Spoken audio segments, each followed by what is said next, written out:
Horizontal and starting on vertical.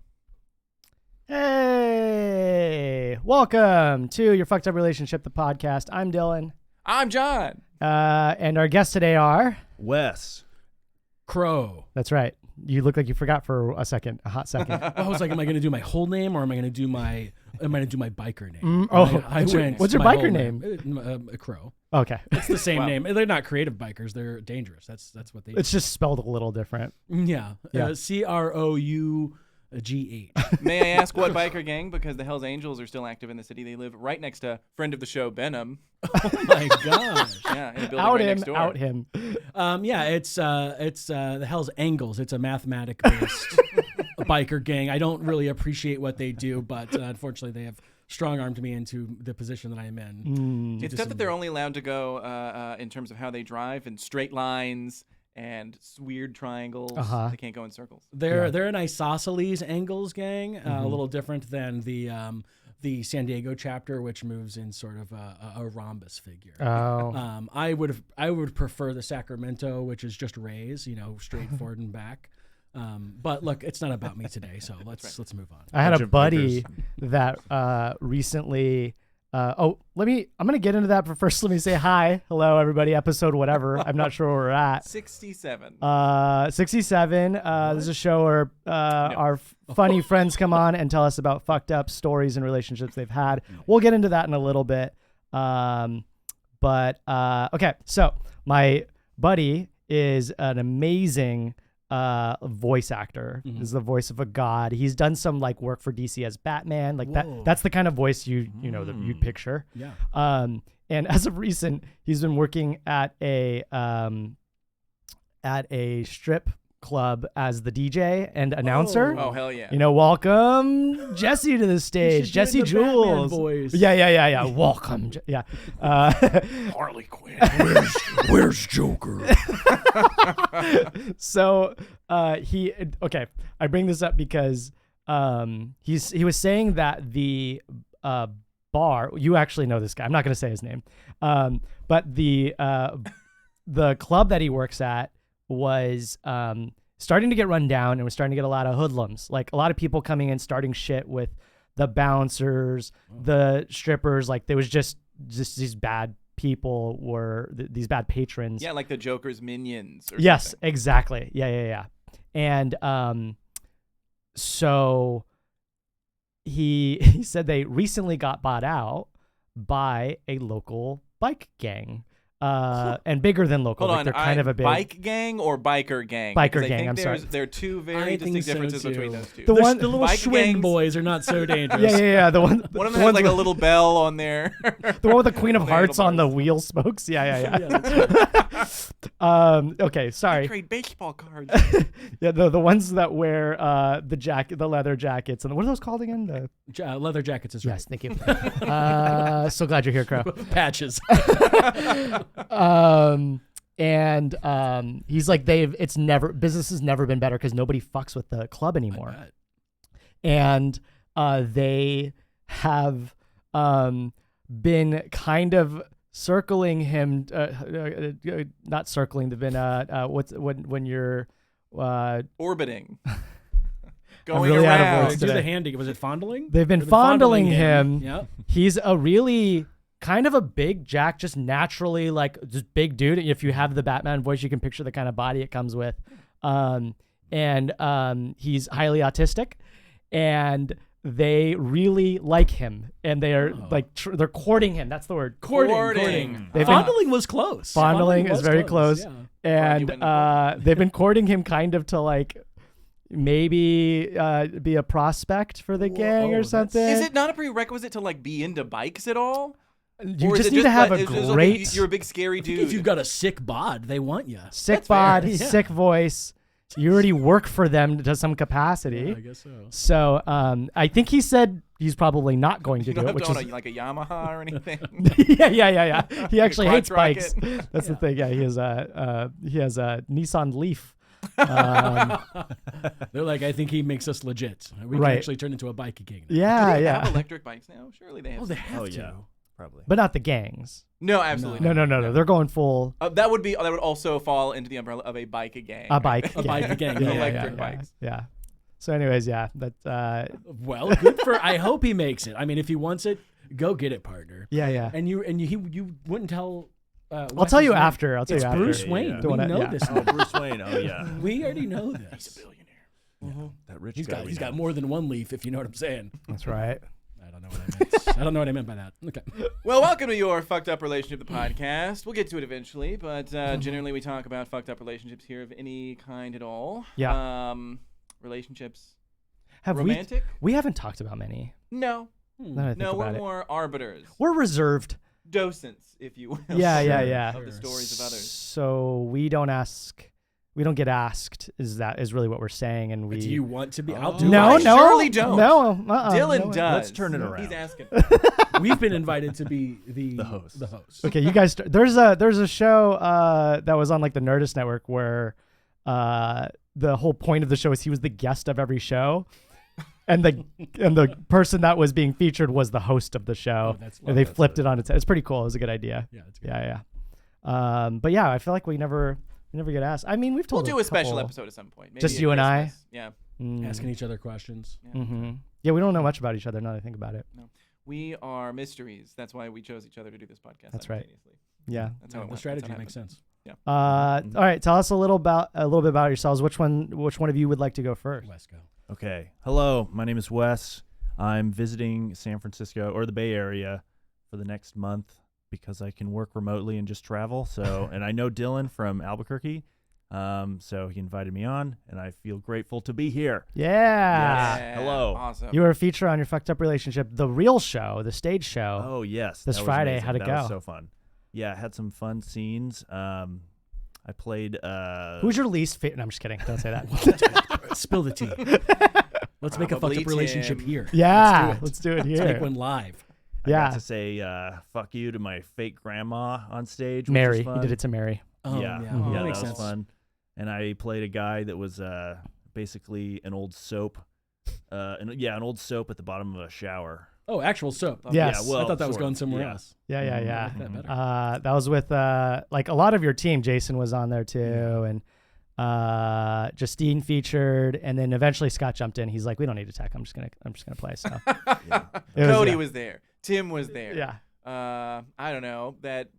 No, there are East Bay lady was there. Oh, East Bay Lady. East Bay She's my Lady. favorite We know who you're improviser. talking about. I know. Yeah. Will remain unmentioned. Bruce Everybody- Wayne, we all know say this. we all say East Bay Lady, and we always. That's so great. I love that.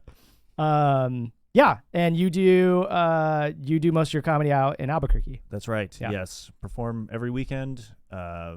It's a group called The Show, and then I do some long form stuff. A 2-man group, and then random long form teams. Mhm. Is the 2-man group marketing similar to the Blue Man group? Because that seems like a missed opportunity. If not. They paint themselves yellow. Stealing that idea. Let me tell you, the Feel free. paint overhead cost is going to be a backbreaker. Use watercolors. Yeah. We've lost so much money on all this paint. Paint. I've only actually seen like a handful of like legit duo crews have just been doing it for a long time, but you guys are amazing. Phil and Wes show. You call yourself just Phil and Wes or Phil and Wes show? Phil and Wes. Phil and Wes. Yeah. And they're both fantastic. And I've had the privilege of being able to film you guys a few times. Yeah, Can we that's see that right. anywhere? Yeah. Yeah. Watch Oh, it yeah. roll On right YouTube? now. What No, to we do, don't have what? the editing I was so excited. capacity. It's sophisticated. We're big dummies. Yeah. But otherwise, yeah, short form stage show. They're super right. fun. I love the show. Yeah, it's a Yeah. fun time. Mhm. It's a good time. They're the premier show of New Mexico. There's a couple other great teams there, but that's an Yeah, old yeah. show. You guys have been around a Yeah. long time. Yeah, it's been around since like 2011, I Oh, think. it's a hot minute, yeah. Yeah. Wow. That's- That's as old as your fucked up relationship. That's true. Yeah. That's true. Have you Yeah. thought about starting a accessory podcast? Actually, weird that you guys haven't. Yeah, I bet that could be a thing. Yeah. Someone could start that. Yeah. Pretty non-committal. To be honest. Someone could do that. Listen, I speak from experience. Get the Instagram handles now. Yeah. Yeah. Yeah, the Otherwise you're gonna be show using will not be underscores. taken. Right. Yeah. Yeah. And the venue's called The Box, just to be clear. The show at the box. Yep. That sounds also vaguely pornographic. Mm-hmm. So I gotta be careful. Oh, did we? It's not comedy. It is porn. Oh, good. Yeah. We do live porn. Oh, That's perfect. right. Yeah. We ask for audience volunteers, suggestions. Can we get a Can we get a suggestion? Yeah.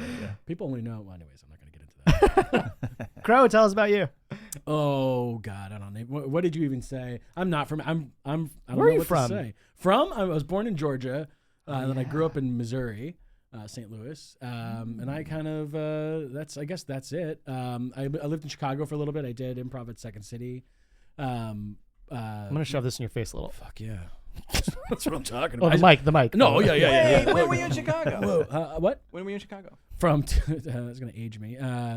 2005 to 2007. Okay. I started college. I was there in 2012 doing stuff at IO for a little I was here by that point. I was here. So I did stuff. I was one of the first people in the Columbia College comedy program, and that was run in tandem with Second City. And we did just sorry, I was again like one of the first people in it. Did that for a couple of years. And then I wanted to go to school for real. Sorry, Columbia College.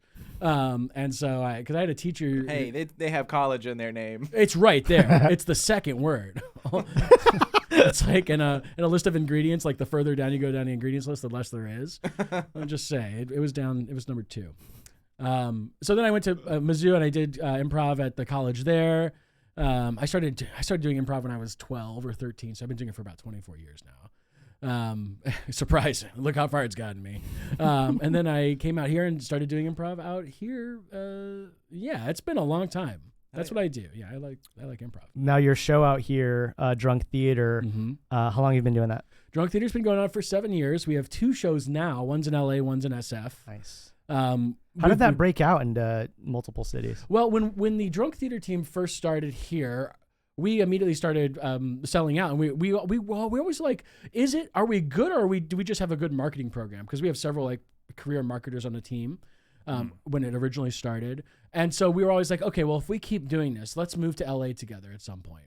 So finally, the time came to move to LA after 4 or 5 years, and I had just started dating my current girlfriend, who's not in a fucked up relationship with me. Well, I guess arguably, but she got a new career, and I wanted to stay up here and support her. So all the boys moved down to LA, and I sort of had to reboot the team up here, kind of a new cast, which was hard but very also rewarding. But you were the only original cast from San Francisco. The only original cast member, yes. We still had people who had joined the cast a couple of years prior to them leaving for LA. Mm-hmm. Shout out to Molly Weeby and Kayla Carbon. But I was the only original member. And so very hard because, improv for me used to be hanging out. The original team are my best friends. Mm-hmm. And so we used to just hang out all the time. But now it became something pretty different. Now we're an actual business. We have an LLC. We actually have... we make money. We not personally, we put all the money back into the business, but as an independent team, we actually make quite a bit of money. And so we were able to do a lot of cool stuff with our marketing. For a while there, we used the company money to send us all to New York and like pay for the entire trip so we could perform at a festival out there. Nice. And then after the pandemic, we started off the new team. And so that was a huge investment. So we're just kind of coming out of the investment portion of that and making money again. So hopefully we can start doing really cool stuff again. There's some like really embarrassing, but I think kind of cool stories about, like we bought a billboard down in Fisherman's Wharf for our show, which was like a weird thing. It didn't help at all, but it was like a weird thing that we were like, I think we can just do that. Yeah. And we got made fun of by the community. Really? I think. Did it have your face on it? Well, Tommy Wiseau has a billboard still down there. So I'm imagining they're right next to each other. It was next to it. People didn't know it was real. But we also performed at the Balboa on the same night as Tommy was out. So we're actually connected. Following you. He's doing it. You do not want to be the room of improv. It's so bad, it's good. No. I've seen the Room of Improv, and it was in Gatlinburg, Tennessee. Oh, no. Just throw spoons. Oh, Tennessee catching strays. Anyways, that's I'm from me. Gatlinburg, so I'm allowed. So you're the stray. Yeah. You're straight from it. I don't know what else to say. Nice. Drunk Theater's great. I'm trying to get more into the community here, so I'm trying to do other stuff now. Hell yes. Yeah, I've been glad to see you around more and get to know you a little bit. Yeah. And Drunk Theater's an amazing show. Super funny. Always sold out. Get your tickets ahead of time. Yeah, got to get them ahead of time. We sell out. Cool. All right, you guys have some fucked up stories for us? Yeah? Yeah, Wes. Yeah? You wanna do it? Bro, Dang. I'll go first this time. What do you want to hear? Do you want to hear? I was asked to tell a story. I can talk about that one, but I've also got other ones. What do you want to hear? We'll take them all. Why don't you start with one for now, and then if we can do some back and forth. I do like this LinkedIn story that, but I mean, I'm happy to hear any of them. Yeah, let's start with that. I mean, this is sort of a fucked up relationship. I just posted a post on LinkedIn. I got laid. There's a bunch of layoffs in tech right now. I was not immune from it. But the twist was I also thought I was immune from it. And so I think that was the sort of basis of the LinkedIn story. I co-founded a brand with my buddies, a couple of friends that I had about 10 years ago. And I'm gonna be very specific. I co-founded the brand, not the business. So when we first started, we were a non-business entity. We started a blog about comic books. And the reason we started the blog was so that we could get free access to Comic-Cons. Because back in 2012, if you had a blog, you were considered press. You might still be, I don't know. So we wanted to get into Comic-Cons for free. We started this blog. We set up the brand together. I wrote all the original content. One of the guys coded everything.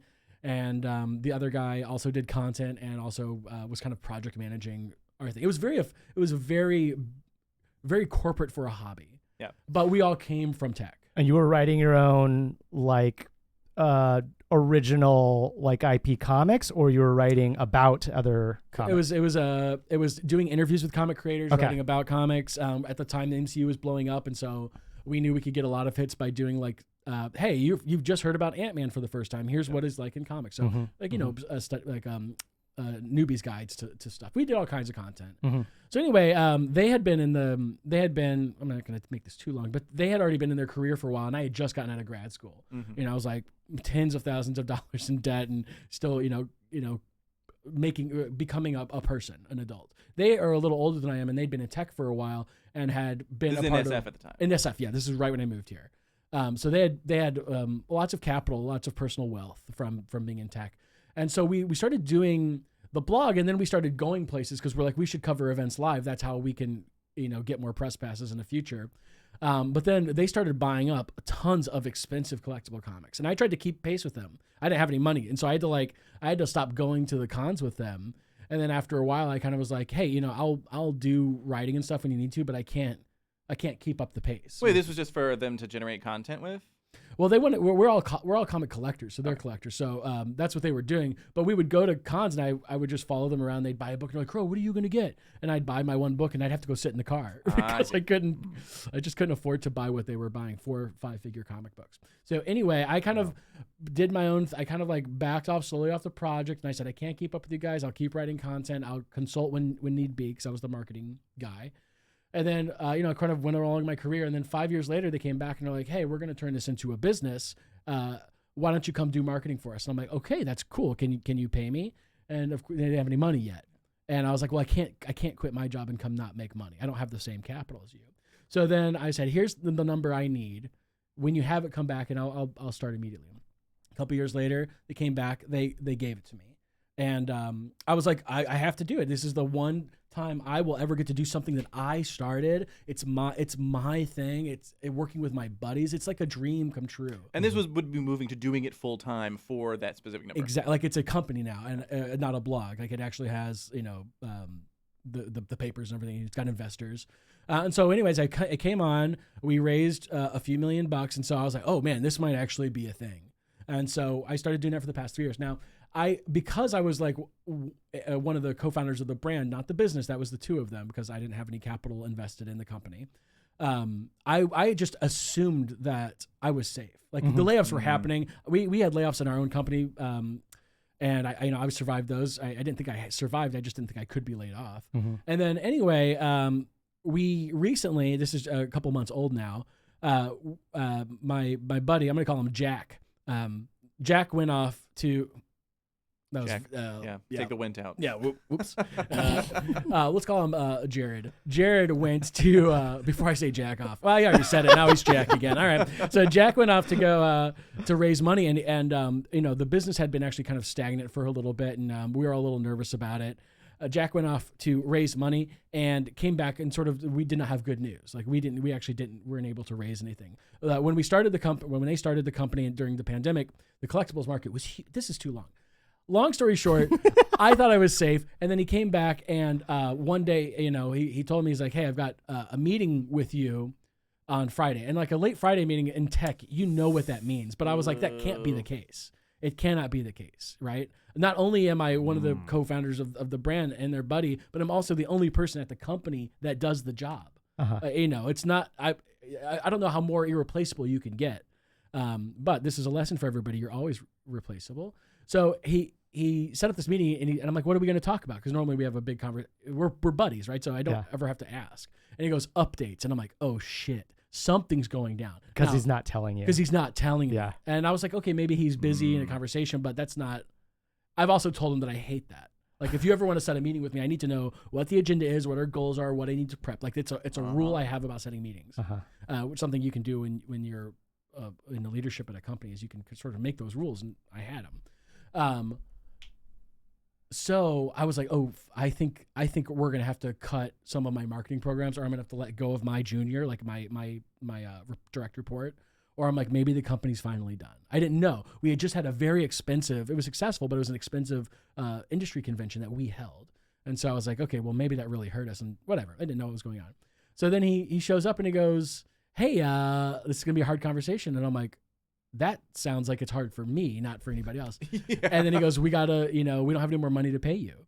And I was like, and I'm like, so does that mean the companies? He's like, no, we don't have enough money to keep you on the payroll. And without going too much into it, because the business is still going. But what ultimately it was is he could either keep me on. I'm the most expensive non-engineer on the team. He and the other co-founder, they don't take a paycheck. So I was making a lot of money and I was not an engineer. And so he's like, I can either keep you on, or there's 3 people whose salaries don't make up yours. And they're in different aspects of the business. So he let me go. I wrote a post and I understood, by the way, let me be clear, because the post, I think a lot of people are projecting their own thoughts onto it, which if you go into the comments of that post, which was seen by 700,000 people, has 4,000 comment or 4,000 engagements. Yeah, this one went viral. It went viral, unfortunately. So I just wanted my network to see it so somebody could be like, hey, I've got a job for you. But it resonated. I understood exactly why I did it, and I think I would have done the same thing if I were him. I might have gone about it a little differently, but I think he made the smart, right decision. And I need that company to succeed even still because I have stock in it, of course. So, but it was surprising. So I wrote this post. I was like, look, everybody, you're not safe. I didn't say it like this. It's more well thought out, I think. But I also was just honest about how it felt to be cut from something that you helped build. Which, when you're at a bigger company, you might feel like you helped build something. And I'm not going to try to dismiss or sort of diminish anybody else's feelings about their contributions to anything. But this was something that I helped pick the logo. I helped name it. I helped. It's your baby. The voice of the company is me. Like that. It's like Steve Jobs. It happened to Steve Jobs. It can happen to anybody. Yeah, and I think of myself as a Steve Jobs. So we that was do too, bro. I'm an iconoclast, and we thought you were gonna wear a turtleneck today. Yeah, I almost did, but my PR person was like, you can't be Steve today. So yeah, that's what happened, and it was fucked. And so I don't know if the relationship is kind of fucked up because I had to like really hammer down this, like my very close friend just told me that I'm not worth paying anymore. Now his reasons weren't exactly that, but if I'm being sort of hyperbolic about it, I also like wasn't worth keeping around, and so like, and I'm the last piece of trimmable fat from the company, which I wrote in the post. That's really hard to take. And so that happened. And then the virality of the post was also embarrassing, highly embarrassing. Just because now I have written like some like really interesting like processes and sort of approaches to my job. I'm a marketer, and I was head of marketing at the company I'm talking about. And I wish that had gone viral, but that was seen by 400 people. Right. But this is drama. This is people like drama. The funny thing is, I think people were like very surprised that I wasn't like throwing about condemnations, because a lot of people come into the comments and they're like, this is not your friend. He fucking stabbed you in the back. And I'm like, I get that's the easier story, because it's easy to have black and white villains. It's just not the case. And I don't take it seriously because I know better than them. They know exactly 2 paragraphs worth of story. Have you seen your friend since, or is there still contention? Is there any There's contention? no contention. I'm going to No. assume we're talking about jack off here. Jack off. Here. Jack off. Yeah. No, we're very. I actually, when the post started to take off, like when it was around 10,000 impressions, I actually sent it to him, and I was like, "Hey, do you think this represents you fairly? Do you think this represents the situation?" He's a close friend. I mean, it's not. I like him. You know, he's I would have done the same thing because for him the stakes are higher than my stakes. Yep. He's putting millions of dollars into this business. He started the business aspect of it. He's the one that has to go to investors. It is his company. He's one of the two guys that bought all them comic books. He did, yeah. He sure did. Did you say 4-5-figure comic books? 4 to 5 figures, like on comic books at a convention. Jesus. Oh, he buy regularly. The app itself has a couple of. Do we have any 6 figures? So the I guess whatever the business is an app that allows you to buy and sell antique and rare comics and graded comics, and so that's what it's like on eBay for a very specific niche. Mm-hmm. So that's what it is. So yeah, I mean he is wealthy. I don't want to talk about his wealth. I think that's tacky, but he has a box in the office that is about this big. If you can't see me, imagine a human head, and then 5 times that size because that's the size of my head. And there's a box that size, and it's filled with rare comics, and it's worth millions of dollars. Wow. I think. And then you brought a treasure map for us to see. Yeah, I mean it's really easy to find. You just look me up on LinkedIn and you'll find the office. I'm surprised something like that isn't in a safe. Well, I'm sure there is stuff in a safe. That's just what I saw. Okay. Yeah. Well, I mean, so there's the extras. We work with people. I mean, when you go to conventions at comic conventions, people will have 4 or 5 million. I mean, probably not more than 5 million, but $5 million comic books just there, and you can see them and hold them. Well, it's like a diamond convention. I've not been to a diamond convention. They're crazy. You've been? Oh no, I just assumed. Yeah, that was misleading, but I appreciate it. That's good marketing. You really dangled that diamond in front of me. Those Belgians are just slinging diamonds like nobody's business. What makes a comic book so expensive? Are there some that were only printed like twice or something? And there's only that's like right. Okay. There's rarity, age, quality. I think those are the 3 things you're looking for. So like how often or how much something was printed is definitely plays into it. They call that a run, right? So, an initial run of Action Comics #1, which is where Superman's first appearance, they might have printed 10,000 of those, right? So that's also, from 1939. It's an old comic. So how many of those can possibly still exist, and where are they, and how many of them have been ruined? And signed one's probably worth more. I signed probably not for that kind of comic book. You don't want anything on that. Now, Superman's signature, he'd burst right through the comic. Right and look, if he signs Clark, he's donezo. I mean, I've never seen an Action 1 signed by Schuster or Siegel, who those guys who invented Superman.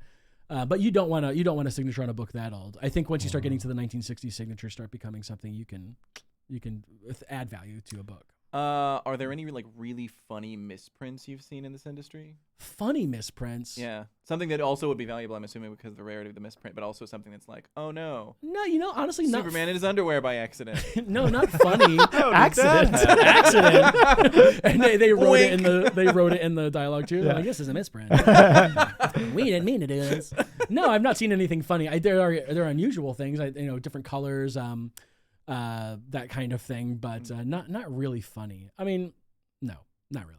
That's fair. Unfortunately, I didn't have a cool answer. Anyway, I don't know if this is a fucked up relationship. That's fucked up. It's pretty fucked up. It's fucked up. It sucked. Now, so there was this viral post. Did anything come of it positive because it went viral? Because I would assume, from a marketing perspective, that seems like a valuable skill. That went viral despite the drama. That seemes like something you could put on a resume later. That 1 million people saw this post. Yeah, here's my biggest failure. I'm marketing my misery. A little awkward, sure, but well, I mean, Wendy's has a very active Twitter, and I'm sure they're I always heard looking theirs for is people. great. Yeah, something positive did come up. The job market right now is crazy, and I've been talking about this so much. I kind of feel like I know it's not. It's new for maybe people listening. The job market's crazy. I have never had trouble finding a job. In fact, I've been lucky enough to have jobs offered to me for the past 5-6 years. And being headhunted. Headhunted. I haven't had to look for a job for a while. But the last time I looked for a job, I submitted 27. It was 2015. I submitted 27 applications, and I thought that was a lot. I have an incredibly marketable resume. I've been early at some very big companies. And I think that it's a strong resume. But I've sent out hundreds of them. and hundreds in 2 months. Recently. This is Whoa. now. It's happening right now. I'm still doing it. I've only gotten 2 interviews prior to this post, and then when the post hit, a lot of people reached out to me. Yep. They're like, "Hey, we saw your post. That sucks that happened to you. We also looked at your profile. Holy cow, how do you not have a job?" But there are a lot of people just like me. There are people being laid off from like the big companies, right? So I'm competing with like some of the best marketers in my field, and there's a lot of us. So something positive did come. I actually got a job offer the other day from an asteroid mining company. I saw that. Hell yeah. Which was sick. I didn't even know it existed. That sounds like something they're going to make a comic book of That's very true. soon. Yo, I write comics, and I have a comic about extra celestial body mining. That's actually helped me get the interview.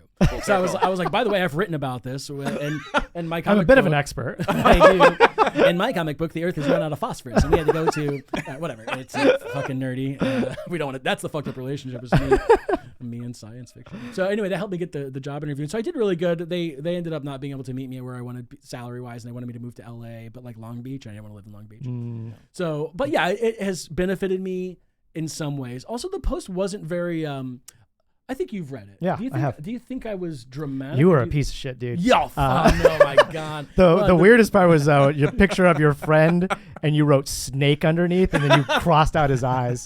What a dick. Yeah, the crossing out the eyes thing was something I did before I got let go. Maybe No, it was.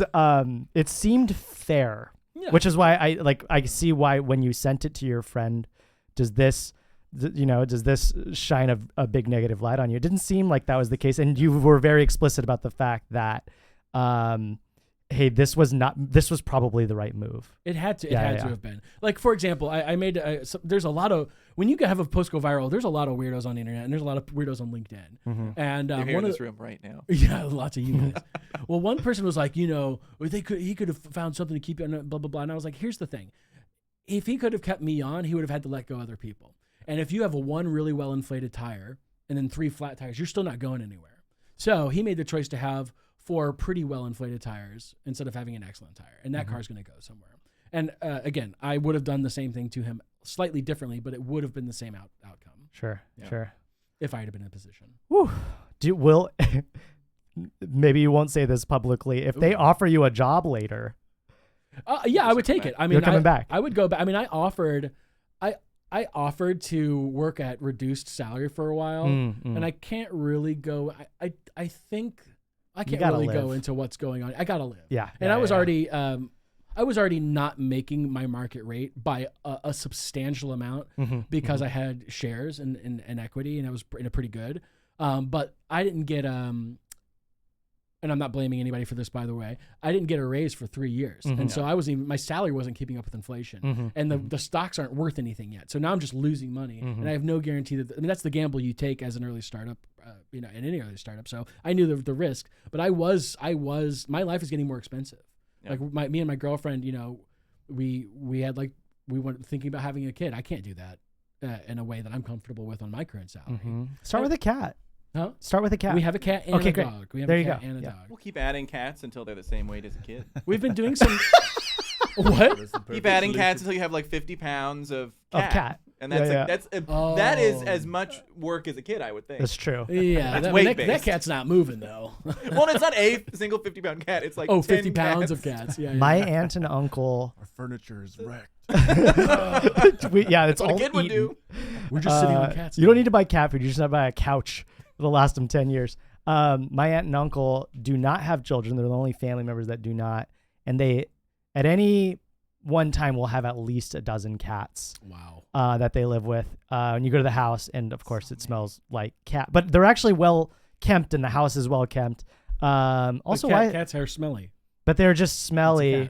But Also it's very kinda- funny you said that they have 12 cats that they live with as if they're roommates. Yeah. That was very funny how you put Let's that. be The honest. cats share Yeah. one Right? room. Pay rent. And they pay rent. Yeah.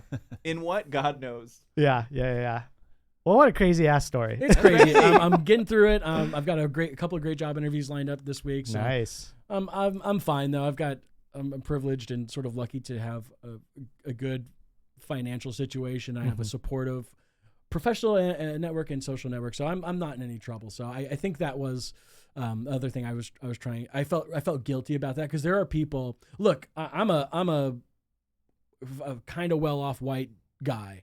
I just don't. No. I didn't need that. Yeah. You know what I mean? Other people need that, and I was so embarrassed that my voice was, I mean, not chosen by any one person, but like there are other people that could have benefited from that platform.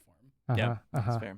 Well, time to start Drunk Theater East. Get some more. That's right. Drunk Theater St. Louis? Wow, that's right. Yeah, I don't know. I think we could. I would rather do it in Chicago. Sorry, St. Louis. I hate you. It would not do well. It would not do well in Gatlinburg unless it's only moonshine. Oh, Yeah. honestly, Put those we well there. could do that. Well, if go watch Drunk Theater, and if you happen to be listening to this and you are an executive at an asteroid mining firm based in the Bay Area, please give Crowe a call. I need ore. Yeah, great. I Nice. shouldn't have done that. Cool. That's good. All right. all right. A lot, sorry. Wes, have you gotten fired from any? I didn't get fired. I was laid off. Sorry. Have I been fired? I don't know if I've been fired. I think I go from one job to the next. Or if I'm having a hard time at my workplace, I'm just like, I gotta get out of here. I gotta get out of here right now. This is you applying to. Yeah. Yeah. Yeah. Let's see. I think my fucked up relationship was out of when I was first getting into improv. I was probably like 23 or something. I thought I knew everything about improv and how to run a team. Yep. I was like, I formed a team and I was the director of this team, and I was like, I know how to run a team. We just have to drill skills, and that's all we need. No relationship building at all. We just need to drill skills, skill. Yeah. And I saw this team I think right before you broke up. Yes, It was a good team. Yeah. Yeah. It was fun, and I love everybody on that team. It was just I thought I knew way more than I did, and it sort of fell apart, I think, for a lot of reasons. But I think I was maybe one of those reasons in that I wasn't facilitating relationship building or trust or anything like that, and so people were like, we're just gonna slowly drift out of this, and it was a moment in my life where I was like, fuck, that really sucked. I like, I thought we were going to be one of the reasons why it sucked is because it was the continuation of a team that had been going strong for 5 years. Really? And What we was wanted the? to Was it question mark? Yeah. Okay. We wanted to rebrand because we didn't like the name. And we did, and we sort of hit the ground running. We had a lot of audience members, and it was great. But then it slowly started to trickle off because our shows got worse. Backing up 1 second. You didn't like the name question mark, and you changed names, it was called or you changed your name to question mark from a much worse name. It was called Comedy question mark, and so it was like comedy, and we were like, we don't like this name. Yeah. So they added Very it. funny. Yeah. They turned it into a. It was just comedy after that. Now- Now team's called comedy. They turned it into ampersand, comedy ampersand. Comedy in.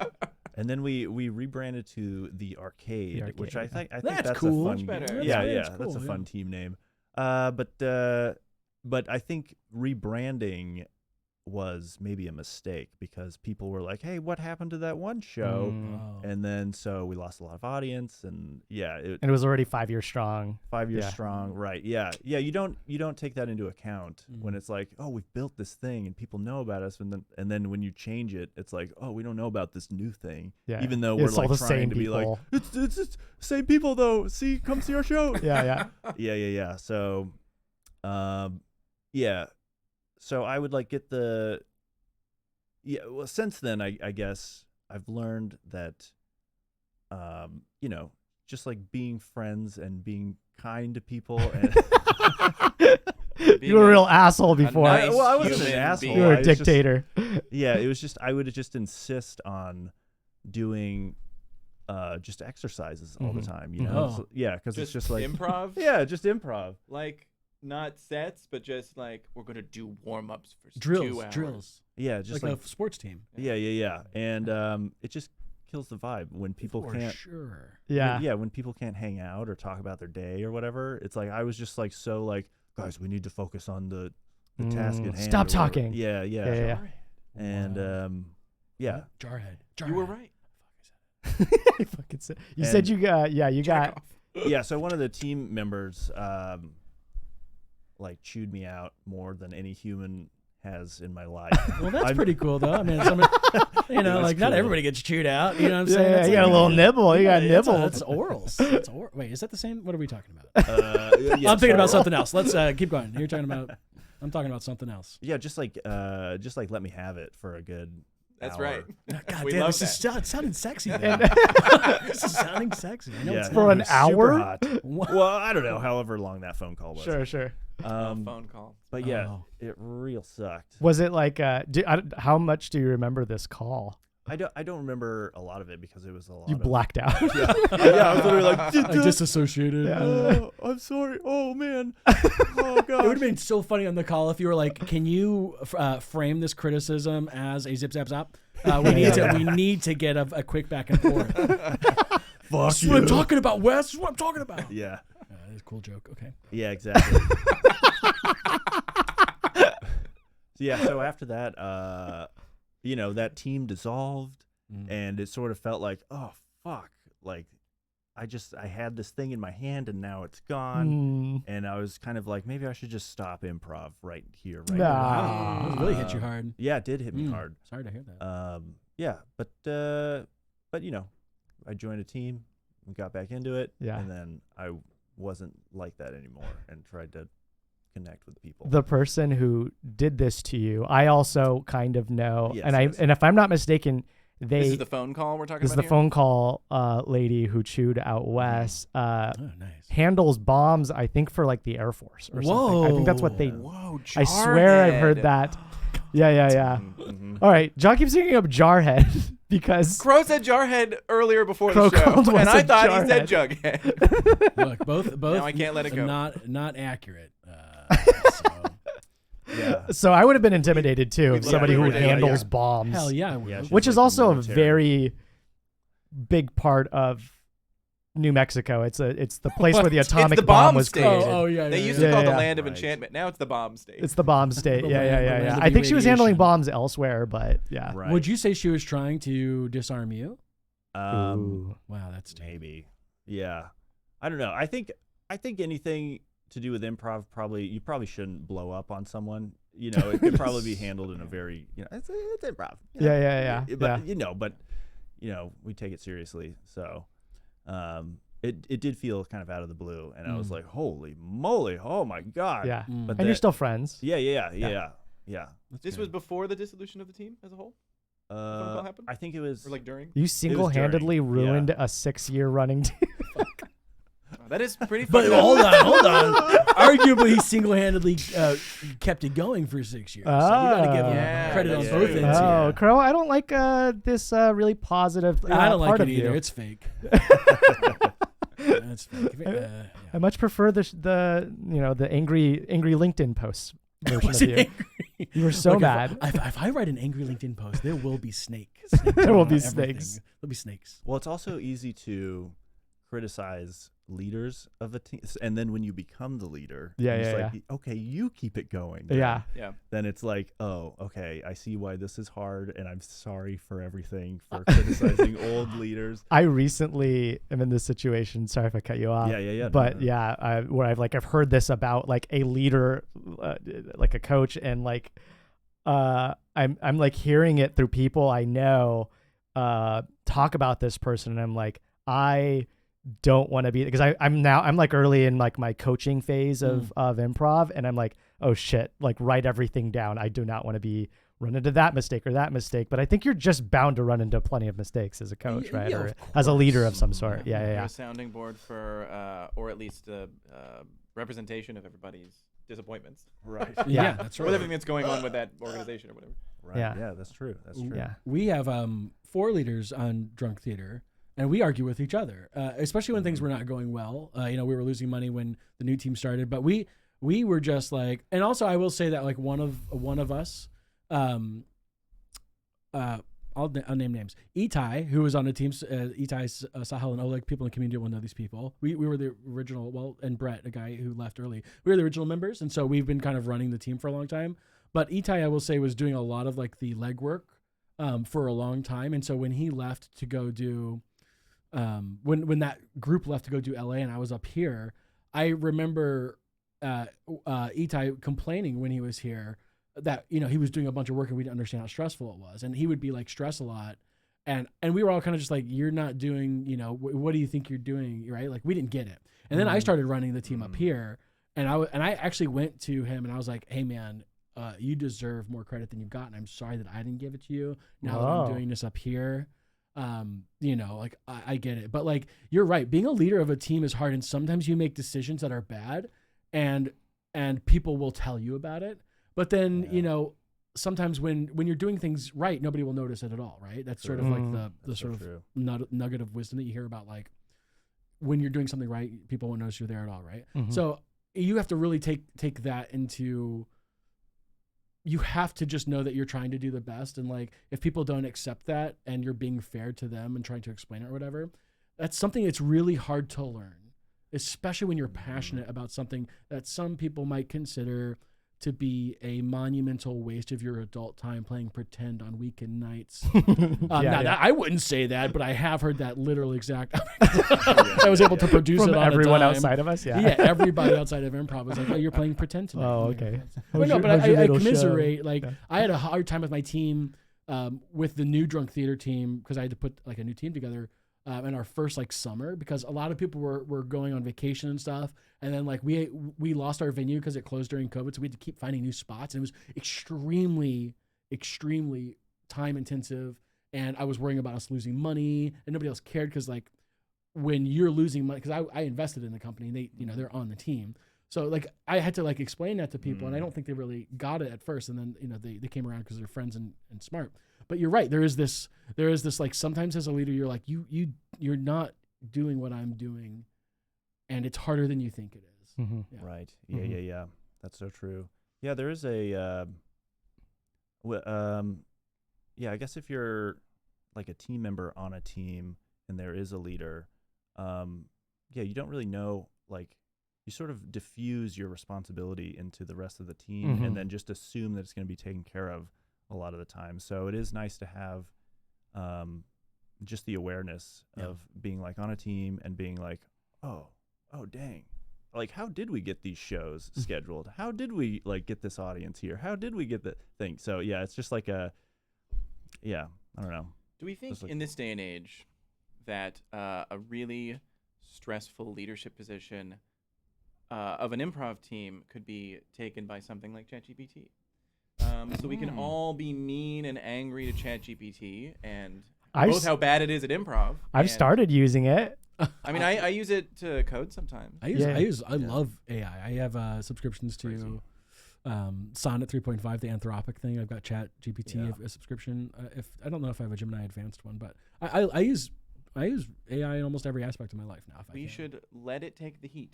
I will. I'm going to tell people I'm going to make a bot called the Crowe bot. And people can go tell it their problems. Yeah. You mentioned Zip Zap Zop earlier, and I don't know if any of you have heard this. There's a person in East Bay who is a theater owner. A person who's a theater owner. Gotcha. I believe he's a theater owner. He claims to be the inventor of Zip Zap Zop. Does he do a lot of online improv shows? I think so, yes. Do you think you know who I'm talking about? Zip Zap yeah. That's the big claim to fame. I don't know if anybody believes him. We have all jokingly said no, absolutely listen, not. If he invented Zip Zap Zop, he would have a lot of money by now. Yeah. I mean, well, he wouldn't be talking to plebes like us. I mean, yeah, and Bora Bora. Yeah. You know the guy who invented Zip Zap Zop. Try to fly a plane without wings. That's what improv is like without Zip Zap Zop. Yeah, who do we buy the license from? Zip Zap Zop. Yeah. He has a Zip Zap Zop license. We gotta plug into the Zip Zap Zop API. That's right. Yeah. You know, I haven't thought of in a while. We have a recording to share if we wanted to, but you're gonna have to. Today? Yeah. We have 40. We're at 48 right now. Okay. So we got time. Okay. Fill in the void while I Sure. We could do open this up. other relationships. We could do that, or we could do the LinkedIn story. I'm going to tell you another LinkedIn story. Yeah. You guys got some other you sound like you had another fucked up you wanted to share. Sure. I've made some interesting decisions. So I had this wonderful, again, I have a girlfriend now. She's great. So it's just not about her. Do you do that a lot? That preface? Yeah, because I think I don't know how this makes people look. Because when you talk about a fucked up relationship, like the sort of unspoken side is, what were you doing during this, right? Yeah, and this is a very popular podcast, and people are definitely going to hear about it. Yeah, you look. Yeah.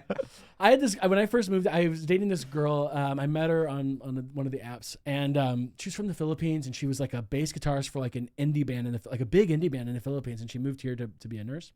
And we started dating, and it was so great. She was awesome, but we had dated for a couple of months, and I was kind of be like, yo, what do we got going on here? Mm-hmm. And she goes, oh, I can't date you. And I was like, but we are, and so she's like, yeah, but I can't date you. And I was like, okay. And I thought it was maybe a cultural thing, but then like I started going to all of her family stuff, and her family loved me, and they gave me a really fun nickname, Tito Puti, which in Tagalog means Uncle Whitey, which was really, really awesome. I know we're new friends, but may I call you can that? call me Tito Oh, Puti. my gosh. Well, I'm not going to remember that. I'm going to remember Uncle Whitey for sure. Perfect. I think I have reached uncle status. So anyway, they loved me, and so one time we'd been dating for about 4 months or something, and it was Halloween, and we'd come back to my place, and we were a little drunk, and I finally was like, hey, what? Why can't you date me? I just need to know. Yeah, I'm Uncle Whitey. Come on. Everybody loves Uncle Whitey. I know your entire family. I sing karaoke with you. I ate the blood sausage. I ate blood sausage for you. Are you saying Tito? Like uncle? Tito? Yeah. Oh, okay. Tito Puti. Nice. I don't know if my Tagalog is good at all. Probably not. But anyway, she spoke perfect English, so we talked in English, not. I like the idea of the whole relationship. You spoke barely any Tagalog, and therefore we didn't. speak at all. Why isn't it working? Well, she played her bass for me. You. Yeah, That's the language of music. We just listened to his music. So anyway, she was drunk. She's like, okay, I got to tell you. And I'm like, she's like, I'm engaged. And I was like, no. I was like, what? You're engaged? Oh, you think they would have mentioned that at the family barbecue? Yeah, nobody said anything. Nobody mentioned it to me at all. And I was like, what are you talking Like about? Uncle Whitey, some huge joke or something. Yeah. Oh, they all knew. Do you think they knew? Oh, yeah, of course. I know they knew. I know they knew because she told me what happened. Right? One, nurses were having trouble getting green cards at the time, and her whole family was here. And so she's like, if I can't stay here now, I can't come back. Right. And so she told me the whole story, and she's like, I'm engaged to a family friend, and we've already paid him to marry me. And it's just not happening yet. But she's like, next in just a couple months, I have to go live with him in Las Vegas, and we're gonna get married. You could have done that. Well, I didn't love her. Oh, We'd only been dating for 3 or 4 months. You So. heard have it to be here a love first, marriage. That's You true. heard it here I was offered. Bring her in. We got her outside. She told me how much they offered him, and I was like, I guess it was a lot of money. But Can you indulge us? it was like $50,000 to marry somebody. You have to stay married to him for 2 years. That's a lot for 2 years of. Yeah, and marriage is work. Am I right? yeah. Okay, everybody, take my wife, please. Sorry, that's an old joke. Stupid. Look, We do a lot of Abbott and Costello here. I do love Yeah. Abbott Costello. I heard in a past Hey. podcast you asked about comedy origins, and I was like, I want to talk about Abbott Costello today. Yeah. So I made it happen. Anyway, it was fucked up. So then it sucked because I was like, okay, I don't really care. Let's just be boyfriend and girlfriend. I did care. I just didn't know it yet. Mm-hmm. And so, but we had like 3 months left. So there was an end. Like, she's like, this is when I'm moving. You can call me your girlfriend. Oh. I'm leaving here. And she's like, what we can do is, will you wait for me? Like, will you still be my boyfriend while I'm living in Las Vegas for 2 years? Ooh. Wow. And I was like, I'll think about it, but I don't know. And I started to fall in love with her. Yeah. But we had a really great relationship. Although she did do something very funny, which I'll talk about, which was fucked up. Whenever I would yawn in front of her, she would slap me as hard as she could.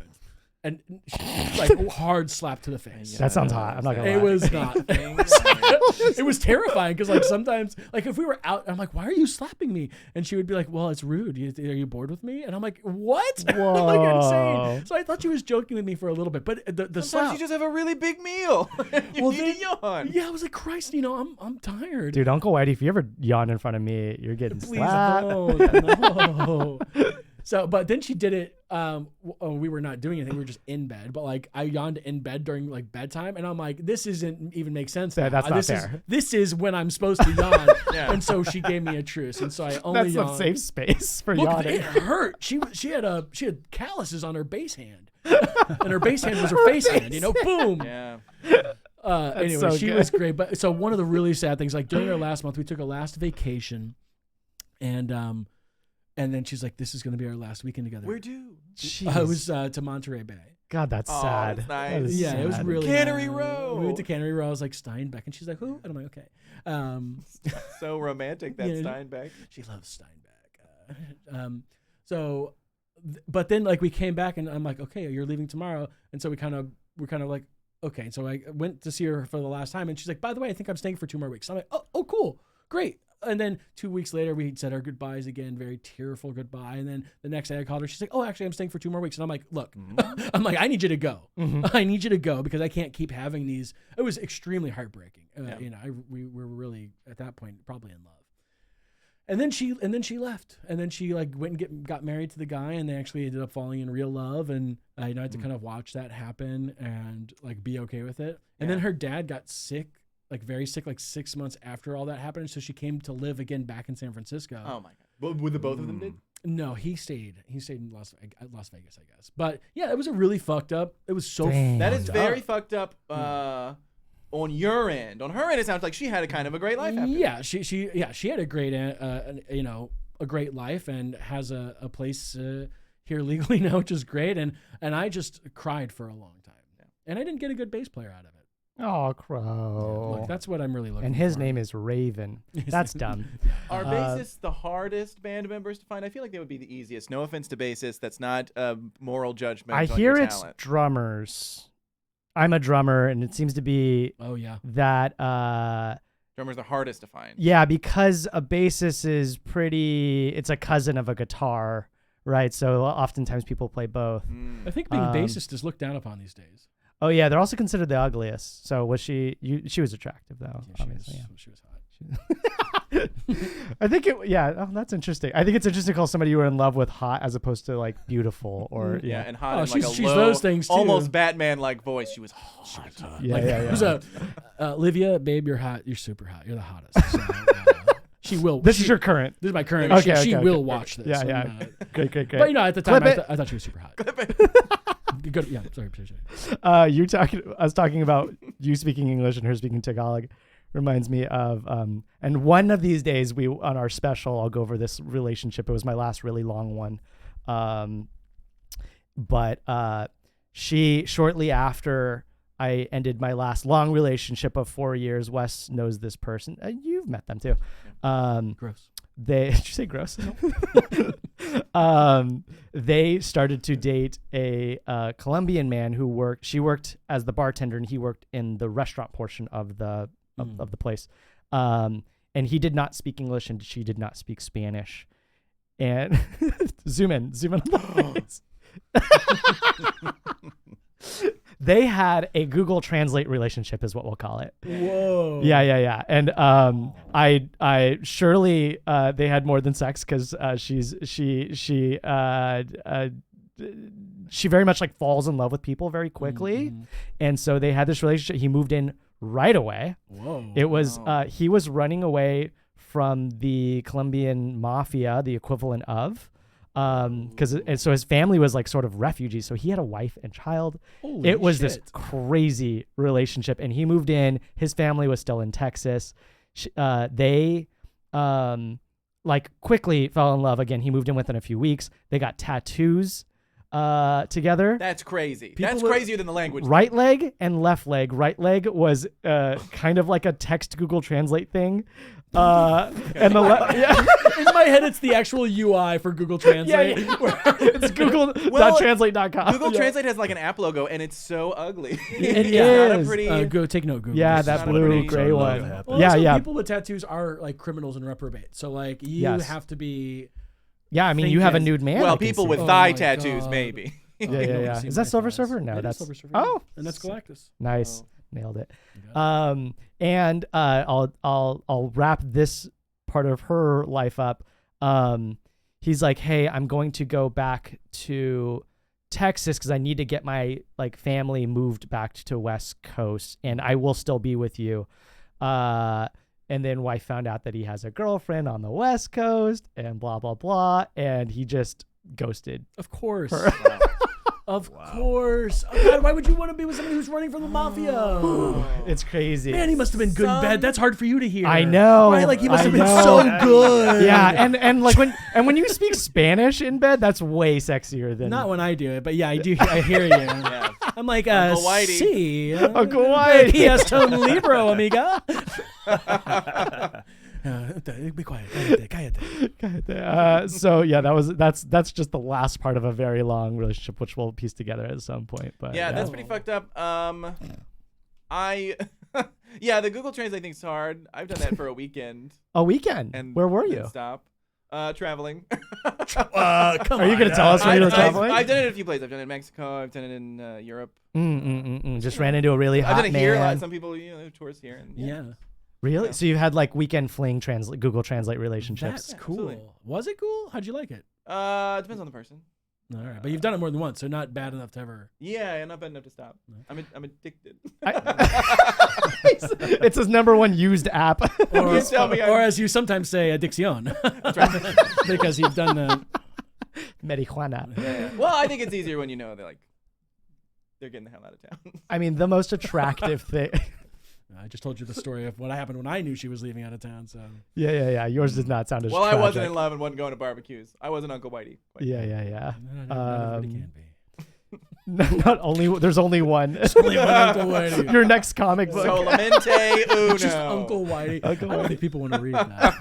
I'll write it. I would don't read- fucking. Is I that will- a challenge? I will read the shit out of that. You want to read Uncle Whitey? I I'll wanna write read it. Uncle You guys Whitey. should read my comic books. I write one about my current relationship. Oh, really? It's called I'm My Girlfriend's Boyfriend, and it's a comedy. Oh, that's good. Yeah, feel free. I mean, we're reaching the end. If you have a site or a specific comic that you want to plug, Yeah. feel free. Plug time. Wes, I feel like I have. No, I it's talk good. too much. I'm not much of a talker, so this is good. It's a good thing we This brought is you on the good. podcast. Yeah. I don't like flying, but we want you to be on the stunt team. I guess if you follow me on Jesus Christ Instagram, I put some of my comics on there. Dr. Crowe, spelled out DoctorCrowe, and then I have a Webtoons where I put some of my comics, including my long running series. If you look up Dr. Crowe there, you can find it as well. But my comic on Webtoons, I have one called Planet Baby. I have one called Come Here to Rapture. And then I'm My Girlfriend's Boyfriend's on there. And then I have one called Walcott Spider Prince. So I have quite a few. Ooh. Mm.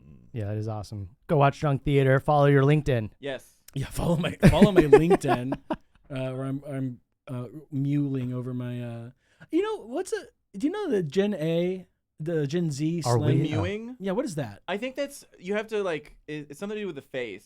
Oh. Trying to look like really yeah. to have like a lean face. I work with middle Oh. schoolers. Here's what it is. Okay. It is. This is the action. It's this, and then this. Mm? Right. So the idea is because you want to show the like- chin line. yeah, it's it's kind of. I think it's like I'm like working out my jawline. What? Yeah. I Mm. can't talk right now. Yeah, No, yeah, that's yeah, what yeah. I've been doing this whole time. Yeah. You just- You've been mewing over here. yeah. You've been Well, mewing. it looks fabulous. Yeah, You're doing great it's a work. good one. I believe you mew so you can mog later, which I think mogging is What's trying to that? look better than the person next to you. Oh. Whoa. Yeah, I've been Nice. watching Have a you been lot of mogging this whole TikTok. time? He's been mogging. Have my jaw muscles been like sticking out? Yeah. Yeah. No Yeah. cap. They're about to poke me in the face. Just like in your camera. No. Wes, you got anything to plug? Yeah, if anybody's ever in Albuquerque, come see the show. It's every Friday and Saturday at 9. Yeah, check it out. It's a fun time. And Wes is open to being chewed out if you're into that kind of thing. So Yeah. Yeah. It's Yeah. a complex now. Bring a dental yeah. down. Mm-hmm. Let's see. What do we have going on? We got Your Fucked Up Relationship every Friday and Saturday here at That's right. Endgames in the Mission District of San Francisco, That's right. 9 p.m., where you can hear stories like this and then comedy based off of that. That's right. There's a Friday show. There's a Saturday show. There's a bunch of other shows here at Endgames. We're a Bunch of training other center. shows. Dylan and I are constantly doing all sorts of other things. That's true. That's true. We were just at a convention was that a month ago now? That What was kind? That was Open Sauce. Open sauce. The thing I was wearing the shirt for yesterday. the robot. It's like a maker con. Yeah, Maker Maker and YouTuber convention, con. Oh, YouTuber got convention. it. Ran into Fancy some cool YouTube. people. Yeah. Very fun. You'll see John there every year with a table, and I will be helping, pretending I know what I'm talking What about. do you do there? What do you? I do 3D printed topographic maps. Oh, cool. That's Uh, interesting. And so, yeah. Follow Latitude Follow Latitude Maps. Maps. I'll plug it here on this comedy podcast, which is completely unrelated. I have been working on making